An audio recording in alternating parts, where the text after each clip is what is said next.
প্রত্যাখ্যান করে ফিরিয়ে দিলেন। কেউ বিশ্বনবীকে আশ্রয় দিতে রাজি হয় না। নিজ জন্মভূমিতে বিতাড়িত বিশ্বনবী, সর্বশেষ বিশ্বনবী বললেন, যাও মুতঈম ইবনে আদির ঘরে যাও। মুতঈম ইবনে আদি মুশরিক, তার কাছে যাও। গেলেন, মুতঈম ইবনে আদি রাজি হয়ে গেল। সুবহানাল্লাহ বলেন। দেখেন, অনেক বিপদের সময়ও আমি নিজে সাক্ষী, সামাজিকভাবে রাজনৈতিকভাবে কত ঝঞ্ঝা, কত ষড়যন্ত্র, কত কনস্পাইরেসি পাড়ি দিয়ে আমাদেরকে সামনে এগিয়ে যেতে হয়। এই শত্রুদের ভেতরেও একজনকে দাঁড় করিয়ে দেয় যে আল্লাহর কোরআনের জন্য রেডি হয়ে যায়। পড়েন সুবহানাল্লাহ।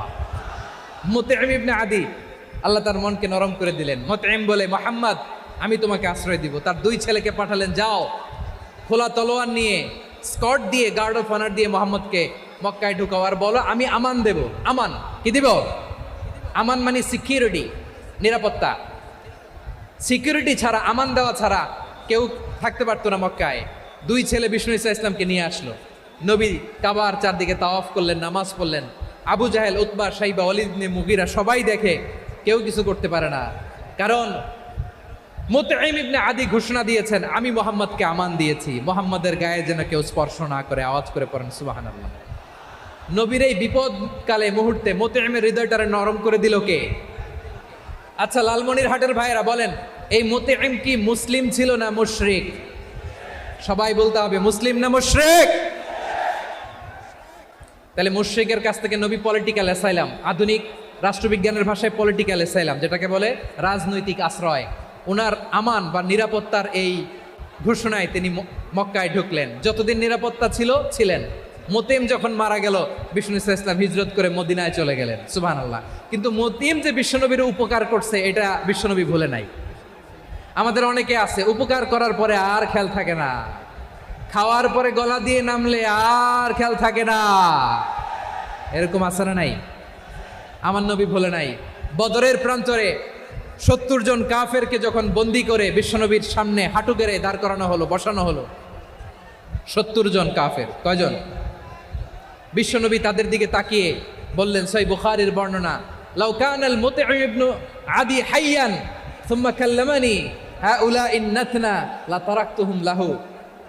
বদরের প্রান্তরে 70 জন বন্দী কাফিরের দিকে তাকিয়ে আমার নবী বললেন, আজকে মুতঈম ইবনে আদি যদি বেঁচে থাকতো আর তোমাদের 70 জনের ব্যাপারে যদি মুতঈম এক বাক্যে একটা সুপারিশ করত, তার সম্মানে আজকে তোদের সবাইকে আমি মাফ করে দিতাম। সুবহানাল্লাহ নাই? বিশ্বনবী মুতঈমের এই সাহায্যের কথা বলে নাই। 70 জন মুশরিক হাঁটু গেড়ে বসা, নবী চাইলে এখনই এক্সিকিউশন অর্ডার দিতে পারে। তিনি বললেন, আজকে যদি মুতঈম বেঁচে থাকতো আর মুতঈম যদি তোদের জন্য সুপারিশ করতে, এই আবর্জনাগুলোর ব্যাপারে সুপারিশ করতে, আমি মুহূর্তেই তোদেরকে এমনি মাফ করে দিতাম। এবার বলেন, ইসলাম কি ন্যারো মাইন্ডেড না ব্রড মাইন্ডেড? শুধু তাই নয়, যাকে যে সম্মান দেয়ার আমার নবী দিতেন, হোক আস্তিক হোক নাস্তিক, হোক মুসলিম হোক অমুসলিম। বিষ্ণু ইসলাম যখন রোমান সম্রাটের কাছে চিঠি লিখেছেন, আমার প্রিয় লালমনিরহাটের ভাইরা, অল্প কয়েক মিনিট কয়েকটা জরুরি কথা বলবো, এদিকে তাকান, এদিকে।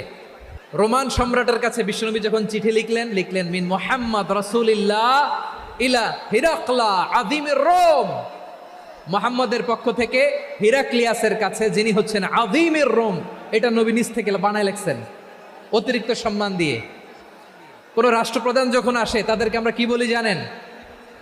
তার নামের শেষে HE এটা লিখতে হয়, H.E. মানে হিজ এক্সেলেন্সি। কি লেখে?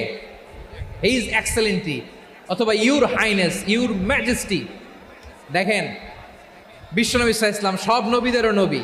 তিনি একজন মুশরিক খ্রিস্টান সম্রাট, রোমান সম্রাটের কাছে চিঠি লিখতে যেয়ে লিখতেছে, ইলা হিরাকলা আযীমির রোম, হিরাক্লিয়াসের কাছে আমার চিঠি, যিনি রোমের আযীম, হিজ হাইনেস, মানে রোমের অনেক সম্মানিত এক বাহাদুর। আওয়াজ করে বলেন সুবহানাল্লাহ। তার মানে যাকে যে সম্মান দেয়ার, এটা বিশ্বনবী দিতেন। এমনকি যেই ইহুদিরা ভালো ছিল, এই ইহুদিদেরও প্রশংসা করেছেন বিশ্বনবী মুহাম্মদুর রাসূলুল্লাহ সাল্লাল্লাহু আলাইহি ওয়াসাল্লাম। এক ইহুদির প্রশংসা করেছেন বিশ্বনবী। ইহুদির কার? আমি তো আমার ভাইয়ের প্রশংসা করি না, আমি তো এক আলেম আরেক আলেমরে স্পেস দেই না, আমি তো এক দায়ী আরেক দায়ীর সাথে বসতে চাই না। আমার নবী ইহুদির প্রশংসা করে। কার প্রশংসা? ওই ইহুদির নাম ছিল মুখাইরেক। সিরাত গ্রন্থ ঘাটলে পাবেন। তিনি বলেছেন মুখাইরেক খাইরু ইয়াহুদ, Mukhayriq is the best of the Jews. জুইসদের মধ্যে সে সবচেয়ে ভালো। কেন প্রশংসা করলেন তার?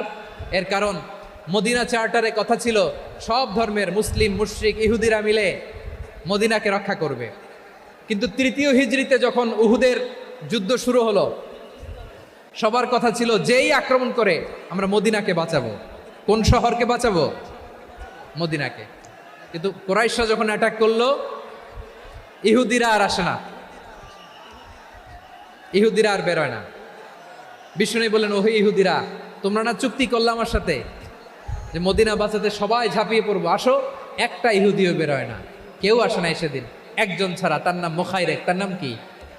মুখাইরেক বাহাদুরের মতো ঘোড়সাওয়ার হয়ে বেরিয়ে গেলেন এবং বললেন, গোটা ইহুদি সাম্রাজ্যের একজনও যদি না আসে, আমি মুখাইরেককে কেউ ঘরে আটকে রাখতে পারবে না। বেরিয়ে আসলেন, এসে বললেন, আমি মুহাম্মদের পক্ষে যুদ্ধ করব। আমি মারা গেলে আমার সম্পদ আমার উত্তরাধিকারীরা পাবে না, আমার সম্পদ তোমরা মুহাম্মদকে দিয়ে দিবা। সুবহানাল্লাহ বলেন। উহুদের ময়দানে 70 জন মুসলমান শহীদ হলো।